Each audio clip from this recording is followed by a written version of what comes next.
Good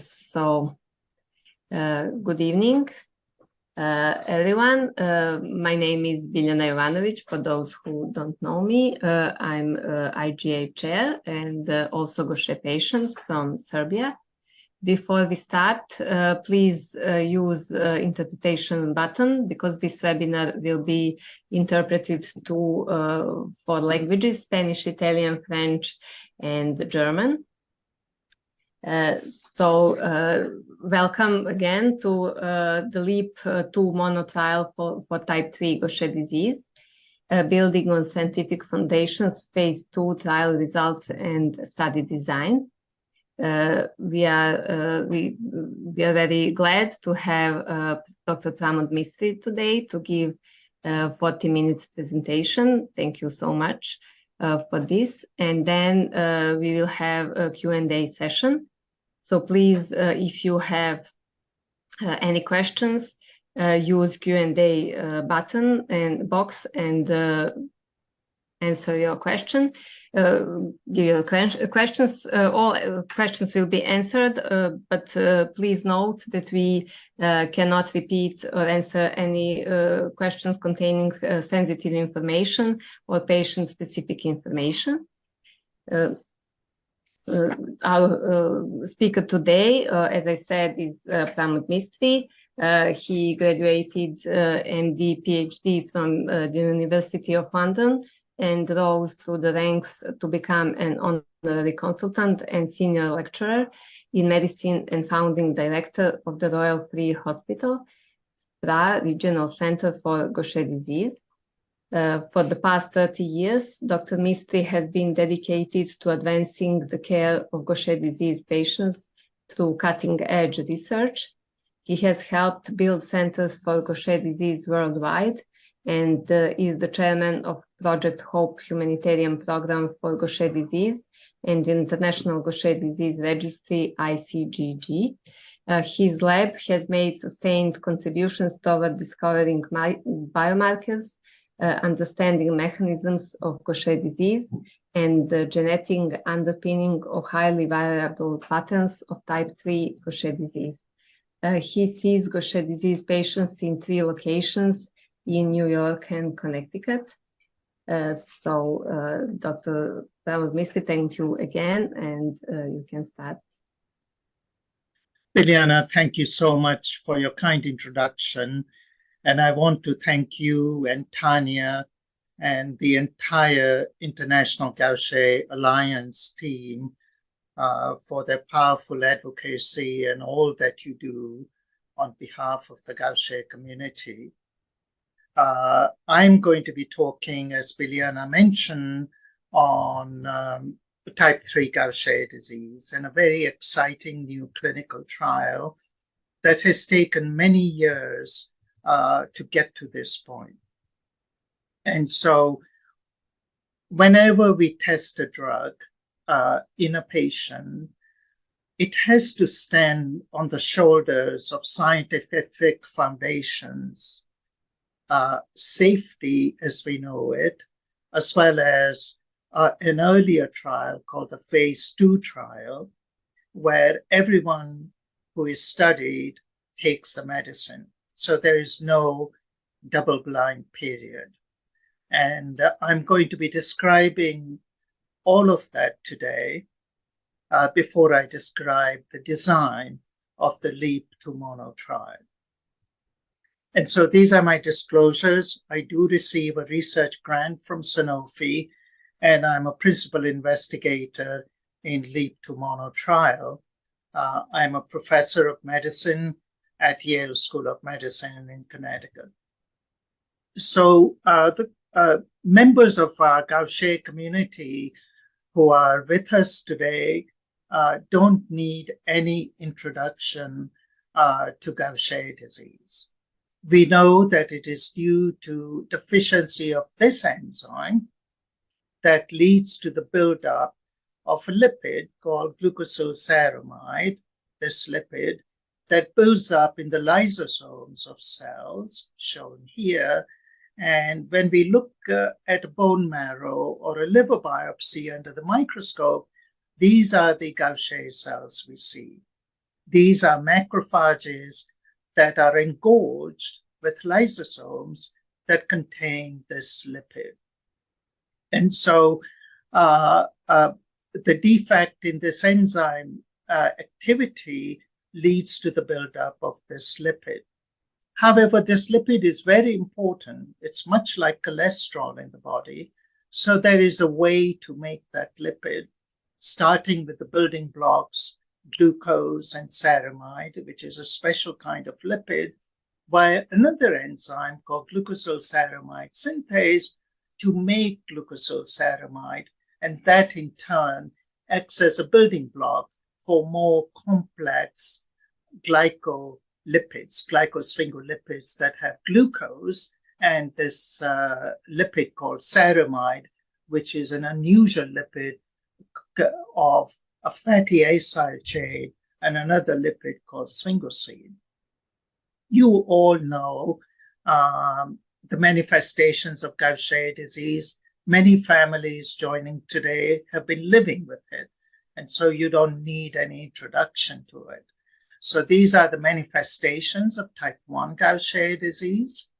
And in type 3 Gaucher disease, there is a variety of neurological symptoms, including eye movement abnormalities, difficulty in balance, and the technical name for that is ataxia, or feeling very stiff, and more advanced version of that is a myoclonus and even seizures and continuous tremor. The defining clinical sign of type 3 Gaucher disease is this, so that under normal circumstances, we can move our eye this way in a smooth way to follow an object. But in type 3 Gaucher disease, that coordinated movement is impaired. And so the eye, the pupil kind of makes a trajectory with an upward looping, as shown here. And this sign is called horizontal saccades. And in the beginning, it just looks like a squint. I know that some of you have had your loved ones who were initially taken to an eye doctor for a squint. But this is how it appears in the very early stage, just like a squint. And when it progresses, it can be so severe that the eye just gets stuck in one position. And in order to look at an object, the whole head has to move back and forth, giving this classical jerky type of movements. So in the International Gaucher Registry, Dr. Tilke Szymanski and others, Dr. Kolodny, as well as Dr. Volody, did a study to look at some 250 patients in the registry to understand what is the range of neurological signs that occur when brain health is affected in Gaucher disease type 3. And these are the technical names, but let me show you what are the big ticket items that we need to keep in mind. So generally, somebody with type 3 Gaucher disease have all the classic symptoms of Gaucher disease with big liver, big spleen, bone symptoms, low blood counts. And in the new generation of patients, everybody goes on enzyme replacement therapy, and the child is restored to health. And around this time also, the eye movement abnormality starts to take place. Along the way, in type 3 Gaucher disease, there may be evidence of impaired milestones, and the child can exhibit signs of autism, and that can manifest in a variety of ways, including extremely high-performing child with IQ in 140 range, but having quite disabling symptoms of autism. And all of this progresses over time to the point that it becomes very difficult for the child even to move and take care and handle daily activities of living. And ultimately, the saddest aspect is that all of this can progress to seizures and complete disability. So these are the signs when brain health is affected in type 3 Gaucher disease. So I promise I'm not going to put complicated pictures or data about the science, because you're not interested in this. You want to understand how we can conquer the effects of type 3 Gaucher disease in you or your loved one. But there is an important concept here that I think many of you will understand. We know that Gaucher disease is more than just buildup of the lipids, the fatty substances in Gaucher cells. What we have learned is that Gaucher lipids actually trigger the whole of the immune system, much as viruses do. But the difference is there is no virus. It is the Gaucher lipid that is causing inflammation, and this inflammation can be like a flu infection or the type that people with rheumatoid arthritis have. Just continuous feeling of tiredness and lack of energy because the immune system is in an overdrive, when people feel achy, have no energy, get exhausted very easily. And that is because the whole of the immune system is activated by Gaucher cells, Gaucher lipids. We also know that as this immune system is activated, our immune system builds antibodies to the Gaucher lipids. So just like we make antibodies to COVID virus, in Gaucher disease, our bodies make antibodies to the lipids, the fatty substance that builds up in Gaucher disease. And so this is what we call sterile inflammation, because there is no infection. But what we've learned in the recent years through work in my lab and others is that these immune complexes, when the antibodies bind to Gaucher lipids, such as lyso-GD1 or lyso-GL1, then it goes back to the Gaucher cells and it binds to the immunoglobulin receptors. And one of its effects is to activate the complement pathway. And the effect of the complement activation is paradoxically, it increases the production of Gaucher lipid. And that is something that happens in any inflammation.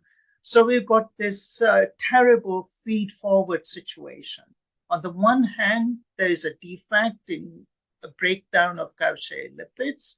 And because of the inflammation, the body is making more of the Gaucher lipid that leads to the amplification of the disease.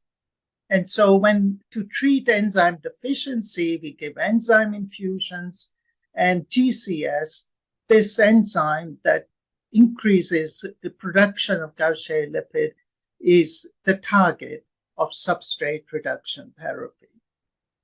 And so, as I mentioned, the Gaucher lipids are important. So in health, the synthesis is balanced by degradation. And in Gaucher disease, synthesis is also increased because of inflammation, and there is a defect in degradation, and so the lipid is accumulating. And therefore, when you give enzyme, it gets to the macrophages in the body and then restores an equilibrium. With substrate reduction therapy, you have the ability to reduce the rate of synthesis that balance the degradative capacity, achieving a new equilibrium in the body. So enzyme replacement therapy is targeted to the macrophages, Gaucher cells in the body, whereas substrate reduction therapy is a small molecule. Its molecular weight is only 250 compared to enzyme, which has 250,000 molecular weight. And therefore, the small molecule can get to every part of the body where that needs treatment. And so substrate reduction therapy has the potential to cross blood-brain barrier. So Xadalga or Venglustat does not have the potential to cross the blood-brain barrier. And today I'm going to be talking about a version of substrate reduction therapy that does indeed cross the blood-brain barrier and improves brain health in Gaucher disease. Okay. So again, just to understand this condition, GL1 is a Gaucher lipid, and it is made by this enzyme called GL1 synthase, but it is also degraded by the enzyme to maintain a balance to produce glucose and this lipid that we call ceramide. And when there is enzyme deficiency because of mutations in the Gaucher gene, these lipids build up. And there are two main lipids. One is called GL1, and the other is called lyso-GL1 because the fatty acid has been removed from it. And this allows the cell to get rid of the Gaucher lipid, but this builds up in blood. This is the biomarker that we use. But you know, in Gaucher disease, it is the bad actor.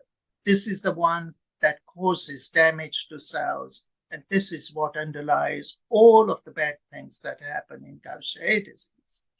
And so these lipids build up in cells. You've seen these pictures many times before, and it leads to a child who is ill. And substrate reduction therapy is an inhibitor of this enzyme. You can think of it like a statin of Gaucher disease because the statins work in the same way to reduce blood cholesterol level. And so when we give Venglustat or Xarelto, it reduces GL1 production, and then treatment reverses the effects of Gaucher disease. And so until recently, children with type 3 Gaucher disease presented very, very sick. This is a picture of a child that I saw together with my colleagues in Egypt. You can see this child is dangerously ill, almost with a life-threatening situation, with massive liver spleen enlargement. The child is anemic and has severe failure to thrive. And this is after 14 years of enzyme replacement therapy, and this child is essentially restored to health. But eventually they go on to develop neurological signs. And we have a lot of data that shows that enzyme replacement therapy has been life-saving, but then as the child grows older, then the brain health becomes a major issue in their functioning. And so there are two types of treatment, as I mentioned. One is enzyme replacement therapy, which is we infuse genetically engineered enzyme. The other is substrate reduction therapy, and this is the molecule picture. And what these technical numbers mean is that it is a very specific inhibitor. Unlike some other SRTs that have been developed, where they are in fact stronger inhibitors for other enzymes in the body and cause side effects. And so one of the advantages we have of substrate reduction therapy concept in Gaucher disease is that Xarelto or Venglustat is a first-line approved drug in type 1 Gaucher disease. And this was tested over many years, and these are data going out to nearly 10 years in the two trials, the placebo-controlled trial and the phase 2 trial. And you can see there was a dramatic effect just with that one medicine, oral pill, of reduction of liver and spleen size and improvement of blood counts. She's seen in both of those trials. And this happened after only having the oral pill, no enzyme given before or after treatment. And this tells us that this concept of substrate reduction therapy is a really powerful target, if you like, to reduce the production of this lipid in the body.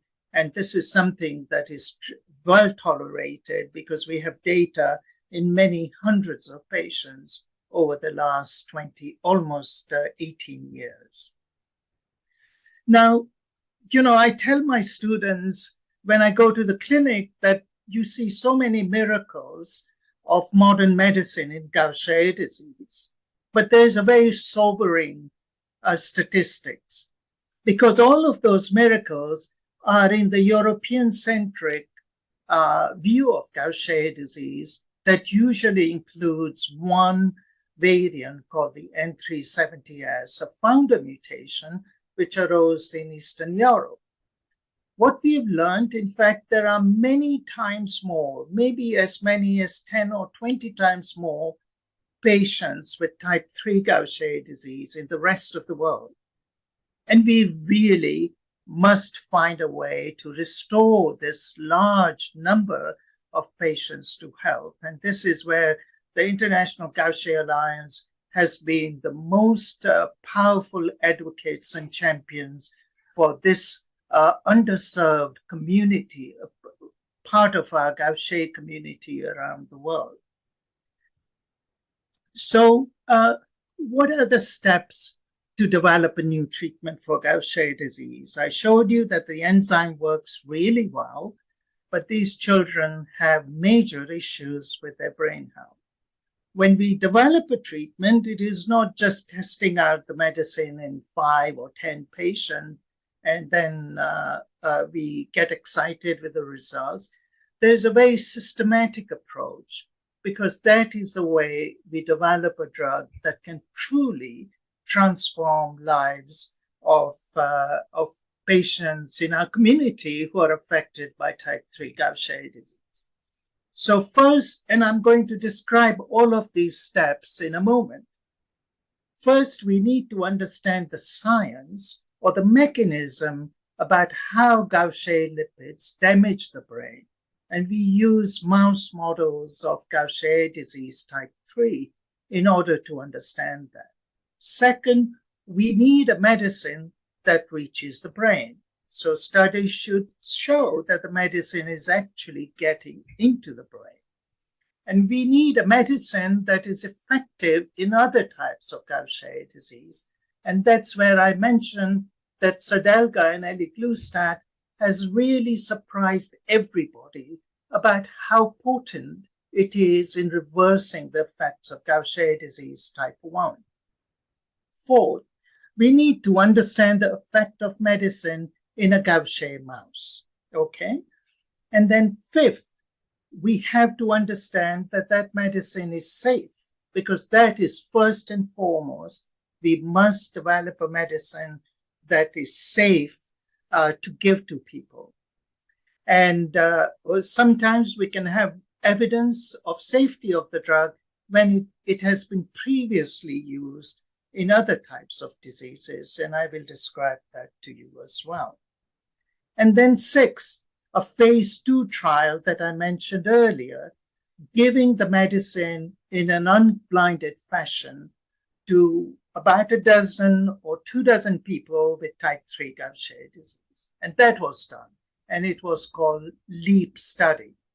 So all of these steps have been successfully completed, I guess, over the last 10 to 12 years, because it took a long time to develop the molecule, test it out in mice and so on, and do the LEAP study. And only if we can tick off all of these boxes, then the FDA and the European regulatory bodies will say, now you start the phase 3 trial of placebo-controlled trial. And this is the study that we'll be talking about, LEAP to Mono, which is, in my opinion, after 30 years of practice in this area, is the most promising opportunity, I think, based on all of these previous 6 milestones that have been achieved. So the brain health in Gaucher disease, the brain is a very, very complicated organ. You don't need me to tell you. But just to put this in context, in a mouse brain, there are about 70 million neurons. And it is not only neurons, there are other types of cells in the brain. Immune cells called microglia, then other cells called astrocytes, which nourish the whole brain. And these glia cells outnumber neurons by 10 to 1. So we need a medicine that is actually fixing the Gaucher defect in all these cell types, not only in one cells, or to deliver a medicine in one part of the brain and then hope by hit or miss some cells will be corrected. And given the technology of science that we have available to us, we can study the effect of Gaucher disease in these individual cells like the neurons, the astrocytes, and the microglia, and apply high technology approaches to understand how every cell in the body, in the brain, is affected by Gaucher disease. And we did that. I'm not going to show you the data, but I'm going to tell you the summary of hundreds of experiments that we did over a period of 3 years. Now, what we learned that in fact, just the inflammation that I showed you in the body with type 1 Gaucher disease, the same type of inflammation occurs in the brain. So there's inflammation in the brain, and we understand what are the bad actors in that, including these microglia cells. And when there is this inflammation, it then drives damage to the neurons. We also learned very important role of the brain immune cells called microglia, that if we fix the enzyme deficiency in the microglia, then we can significantly reduce the inflammation and neuronal injury. But when we give the substrate reduction therapy, we call it GD3 it is very much like Venglustat. We can abrogate all of these damaging pathways and improve brain health. And so the key concepts here are that the Gaucher lipids stimulate the immune cells in the brain, causing brain inflammation. This causes malfunction and damage to neurons. And moreover, we can monitor brain disease by blood biomarkers shown here, such as the Gaucher lipids, neurofilament light, which is produced from damaged neurons, which we can measure in blood, as well as a protein called apolipoprotein E. And we have shown in these studies published recently that when we slow the production of Gaucher lipids, it reduces brain inflammation, and it also reduces damage to the neurons. Okay, so this is the medicine we are talking about, Venglustat. It's an inhibitor of this enzyme that is making glucosylceramide. And when we slow down the production of glucosylceramide, it reduces the buildup of glucosylceramide in Gaucher disease. And we have shown that in people with type 1 Gaucher disease, as I showed you, but also in type 3 Gaucher disease, as I'll start to share that data with you in a moment. So one of the big challenges in Gaucher disease is how type 3 Gaucher disease affects everyone differently, but everyone has this eye movement abnormality. And so a child could be severely disabled, not able to move independently, have seizures, and then some children just have the eye movement abnormality.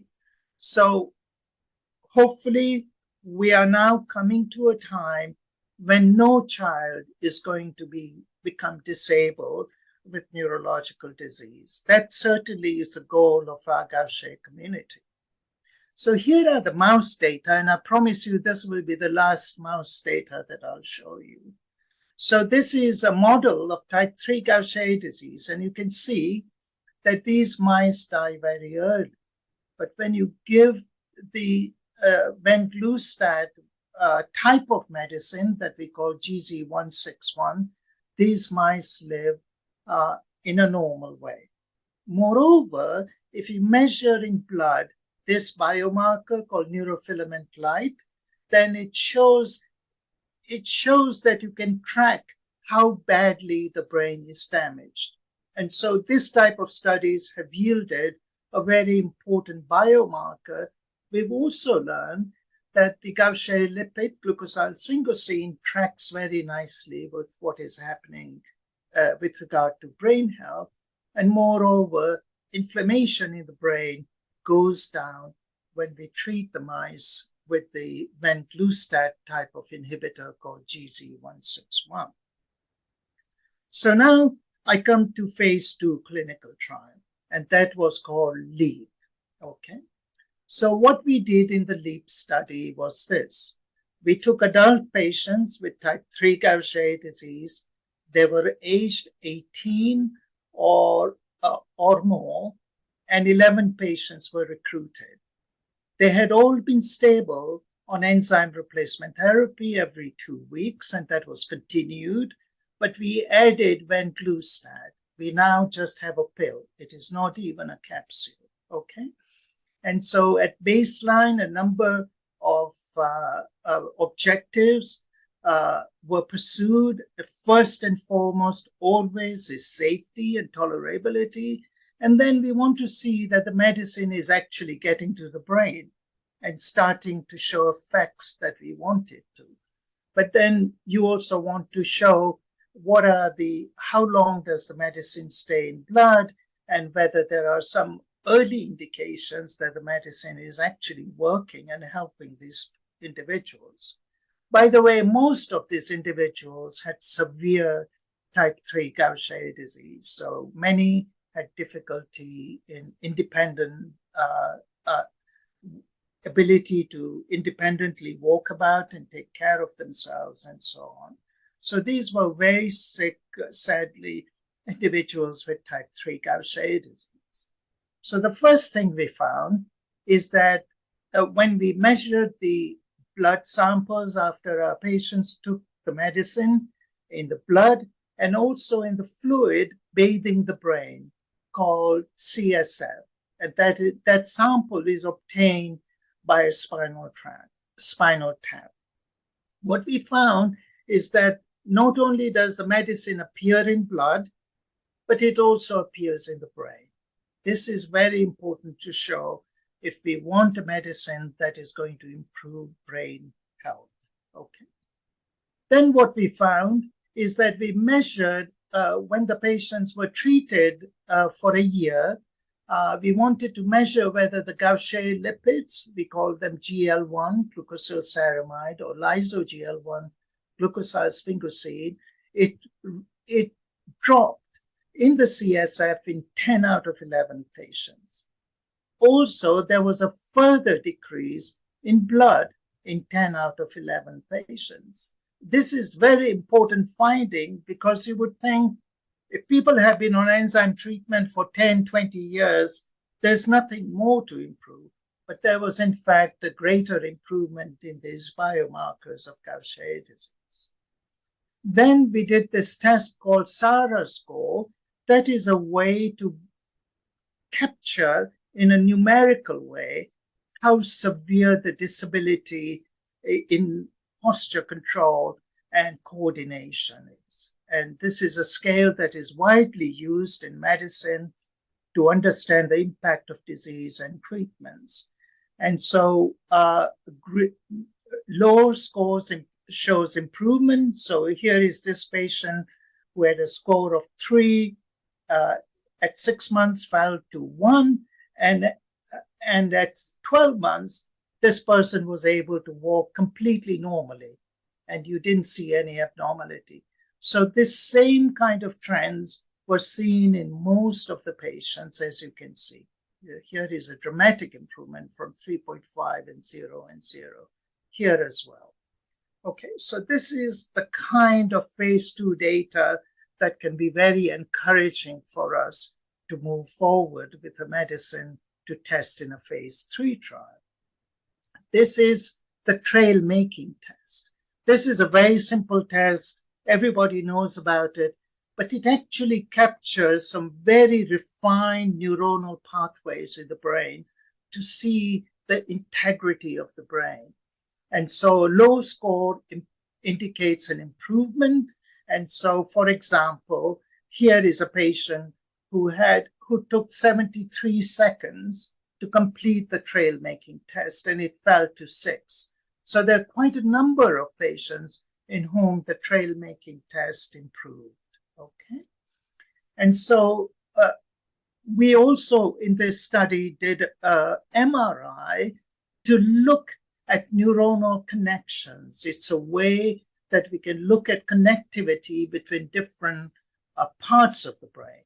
So the resting state neuronal networks 1, 2, and 3 give us an idea about how perception, vision, cognition, language, and orthography and cognition is shaped in the brain. And the other networks like 6, 7, and 8 capture how we sense the environment, the sound, and the executive control.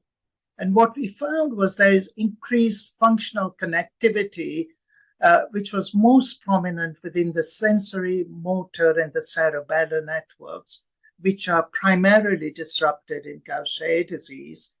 And enhanced connectivity was seen at the level of functional resting state neuronal networks and anatomic structures. And there was increasing functional MRI signal coherence noted between systems level brain circuits underlying functional impairment. So the bottom line is that this kind of high-tech testing confirmed what our patients were experiencing in terms of improved evidence of brain health. And these are the kind of images that we get. These are the data at 26 weeks and at 52 weeks. And you see here, for example, yellow is good connections, and these are poor connections. And this improves quite markedly at 52 weeks of treatment. So something very fundamental is going on at the level of neurons and brain inflammation in Gaucher disease, in individuals with type 3 Gaucher disease.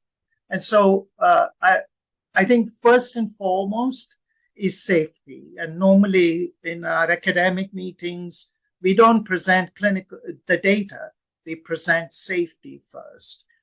And combination of ERT versus Venglustat was well tolerated and safe. There were no treatment-related side effects. The only thing we noted was there were headaches reported just on the first or second day after the spinal tap. So we are very fortunate in a way that we have evidence of use of this drug in another setting, and that is in the MOVE Speedy study, where people who didn't have Gaucher disease, but who were carriers of Gaucher disease and developed Parkinson's disease. And so, you know, in that study, 111 patients were on placebo and 110 patients received Venglustat. And you can see that there is no difference between placebo and Venglustat in the side effects. It is this kind of data that gives one a lot of confidence that you are not going to turn up something completely unexpected when we treat patients in the phase 3 clinical trial with Venglustat. Okay. So the other thing to note is that although the biomarkers improved, we also found that the blood counts and the liver and spleen volumes remain normal. So in summary then, and this is the picture of the paper that was published just recently, at 1 year, we demonstrated that Venglustat crosses the blood-brain barrier. There is reduction of the Gaucher lipids in brain fluid, and there is potential to ameliorate neurological manifestations of type 3 Gaucher disease, and the functional MRI also improved connectivity and coordination between different regions of the brain, and it showed a favorable safety and tolerability, and the liver, spleen, and the blood counts remain stable. So now we come to LEAD-2 Mono study that started this year, and it is an international double-blind, double-dummy clinical trial. And so the European regulatory authorities, as well as the US FDA, require this very high level of evidence in order to approve drugs. And rare diseases are no exceptions. So here, I think the first thing I would say is how important it is to take part in clinical trials and studies. Normally, a lot of us are isolated. We have our one dedicated doctor wherever we live, and we don't have the multidisciplinary care that is needed to keep us healthy. Taking part in a study allows you to get multidisciplinary and comprehensive care by an expert Gaucher disease doctor, as well as experienced subspecialties that involve other manifestations of Gaucher disease. The trial allows you support for travel for you and your loved one, and it allows you an opportunity to access the most up-to-date medicine at the earliest time, rather than waiting until the drug is approved. And none of this costs you anything, because our sponsor generously covers all the costs associated, including the medicine. And there's a commitment to continue the medicine until the medicine is approved wherever you live in the world. And this is a wonderful way for us to be part of the Gaucher community and help others, so that no future patients would come to the disability that we now recognize and take it for granted in type 3 Gaucher disease. So this is the design of the phase 3 trial. And these are individuals who have type 3 Gaucher disease. And we recruit children from age 12 to 18 and adults greater than 18 years old. And they have all been on enzyme replacement therapy and have been stable and achieved therapeutic goals. And we are going to evaluate them and then randomize them into either continue with Cerezyme, but take a placebo pill of Venglustat, or alternatively give them Venglustat and put them on placebo Cerezyme. And that will be for 12 months. And after that, everyone changes to Venglustat. Therefore, it is called LEAD-2 monotherapy. And so our confidence in going from combination from enzyme replacement therapy to monotherapy with the oral pill is a very systematic one. And it will allow us to truly, objectively, and scientifically capture the true effect of Venglustat on brain health. So these are some of the inclusion criteria, and your local doctor, or if you go to clinicaltrials.gov, it is all nicely described. You have to have stable Gaucher disease and at least 3 years of treatment. Obviously, have to have type 3 Gaucher disease with the eye movement abnormality, and so on. There are some exclusion criteria. There are rare individuals who have very severe liver disease, or who have so disabling seizure disorder that is not controlled. And at the present time, these individuals are not eligible to take part. And so initially, everybody will be on this double-blind period. They will either have a placebo of Venglustat or continue on enzyme replacement therapy. People will not know whether it is enzyme or just the placebo saline, because it will be covered in a green bag. And your doctor wouldn't know, nor would the nurse who is giving it to you. And then the other part will be those who are actually having Venglustat and they will have the placebo, just the saline infusion. That is for 1 year, and then everyone goes to the oral medication. So here are some of the details, and if you go on clinicaltrials.gov, this is all described, and an important feature is an essential inclusion criteria is the demonstration of this eye movement abnormality.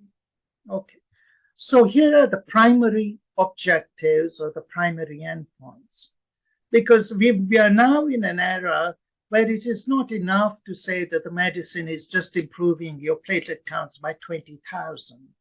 What the regulatory authorities want to know is how is it helping the patient to improve better life. And so I described all the science, all the biomarkers. We are going to look at all of that. But ultimately, we want to see that patients with type 3 Gaucher disease are leading better quality of health than they were before. And in order to do this, the two primary endpoints are these. The SARA score that I described is your coordination improved. And then there is another test called the RBANS test, which checks immediate memory, visual spatial construction, language, attention, and delayed memory. These are actually very sophisticated tests that allows us to capture the function and health of many different regions of the brain. And so that is a high standard we have, because we don't want a medicine that just improves biomarker. We want a medicine that will truly make a difference to the quality of life of people with type 3 Gaucher disease in our community.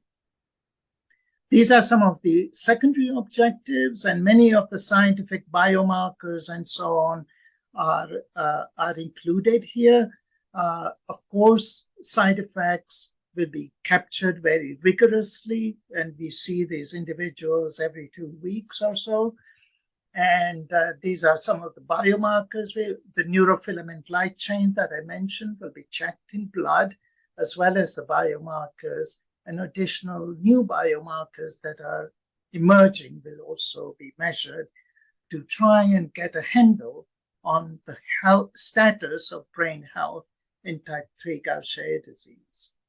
We will do some other exploratory endpoints, such as behavior scale or the depression and overall quality of life, the so-called patient-reported outcomes, which are again designed to improve the overall health rather than just improve a biomarker to make your doctor happy. Okay, so we will again measure the blood levels of Venglustat in blood as well as in spinal fluid to build on what we did previously. So I've gone over a lot of this very quickly, but it's all accessible online. And if anyone wants to get in touch with you, I can send you detailed information. So this is our Gaucher community is working together in this global effort. And you can see the countries that are taking part. And today, it's a European Gaucher community from Germany, Hungary, Italy, as well as France and United Kingdom that are joining us. And you can see the name of the doctors, expert doctors in your region of the world, including my colleague in United Kingdom, Professor Darylyn Hughes and Dr. Chakrapani, as well as colleagues in Germany, Hungary, Italy, where you can get in touch, and France to inquire about your eligibility to take part in this trial. So with that, I thank you, and I'd be happy to take any questions. Thank you so much. We have questions. Just to say that we will upload this video and send the link to all who attended. And now, one of the questions is if the Venglustat is approved, will it be taken alongside ERT? No. So the phase 2 clinical trial and what we have learned in the Venglustat trial, that substrate reduction therapy on its own is sufficient to control Gaucher disease. And so in this clinical trial, individuals will either continue on Cerezyme or another enzyme replacement therapy as long as they've achieved therapeutic goals, or if they are randomized to the other arm, they will have Venglustat, but they will not be having enzyme. It would just be a placebo infusion. But people will not know whether they are on placebo enzyme or a placebo Venglustat. Okay, thank you. From Michaela Dan, thank you for your very clear presentation regarding the fact that SRT is working more slowly than ERT. Would you say that SRT should rather be reserved for less severely affected patients? That's a very important question. And so, as I tried to explain in my presentation, we have almost 15 to 18 years of experience with Venglustat. And one of the most remarkable and unexpected finding is that SRT works as rapidly as enzyme. Everybody expected that enzyme works very fast and SRT will take a long time to work. And that has been disproven. And so all of the data, even the phase 2 clinical trial data, have shown that there's a very rapid response of SRT. And that has been the foundation for the design of LEAP to Mono trial. Sure. Another one, is there any exclusion criteria that could prevent a type 3 patient from using this drug, even if when it is approved by regulatory agencies? Well, we have to wait and see at all of the data when the clinical trial is completed. But based on my knowledge of the science and the phase 2 trial and what I've seen with the Moose PD study, I don't see any major barriers for use of Venglustat in the future if it is approved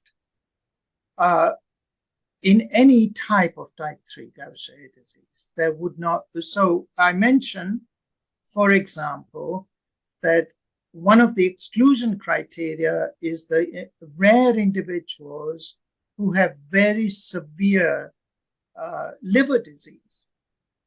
Again, we need to understand that if there is liver disease, perhaps we might go with a lower dose, but that is a whole different topic for later discussion. The first thing is to show whether this medicine works.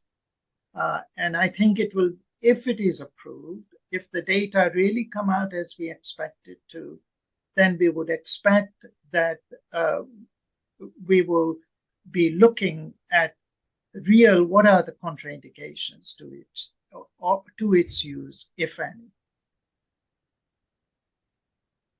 Thank you. Do we know more about what happens to ceramides resulting from inhibition by the SRT medication? So the question is a very important one. And so the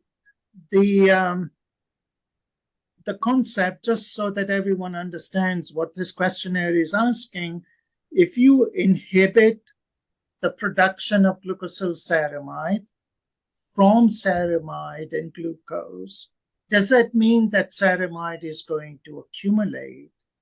And having an accumulation of ceramide is not a good thing because it's a toxic lipid.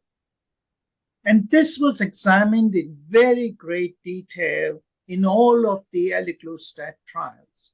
over 14 years in nearly almost 1,800 patient years of experience. And we measured ceramide levels in these patients, and there was no accumulation of ceramide. And one of the reasons for this is that the ceramide that arises in the cells have different pathways to regulate the level of this toxic lipid. And those alternative pathways kick in to maintain an equilibrium of ceramide. So there have been no events of ceramide accumulation that have been seen in any of the clinical trials. But in this study, for the sake of completeness, some of the exploratory biomarkers will be looking at this. What if a patient is on different ERT drug, not Cerezyme? Are they still able to take part? Yes, they are able to take part as long as it is an approved enzyme replacement therapy. As you know, that there is a enzyme replacement therapy called epsertin that is not approved in many countries in the world. But as long as they are on one of the approved enzyme replacement therapies, such as Cerezyme or Vpreet, and they've achieved their therapeutic goals, then they are eligible.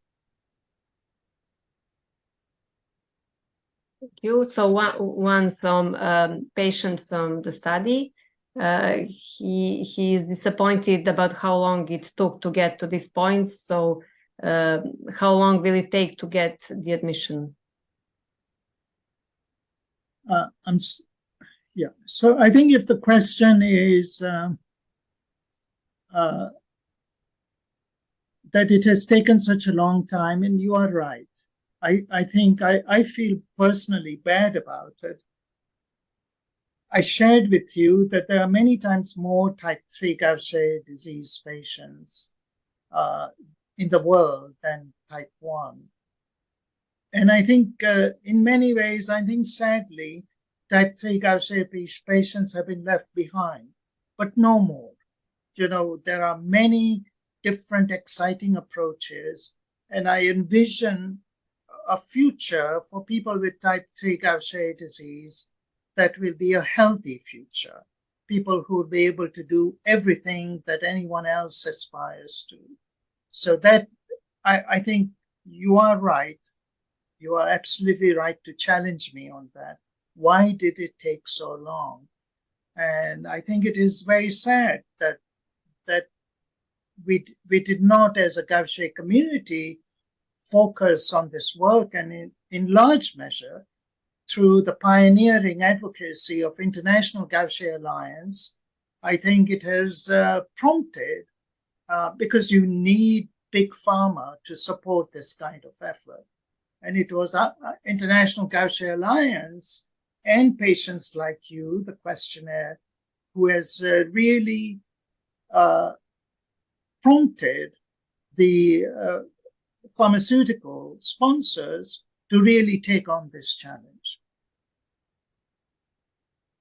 Thank you. And one more. Can a patient taking Ambroxol take part in the trial? So we currently, Ambroxol is a drug that is thought to work as a chemical chaperone.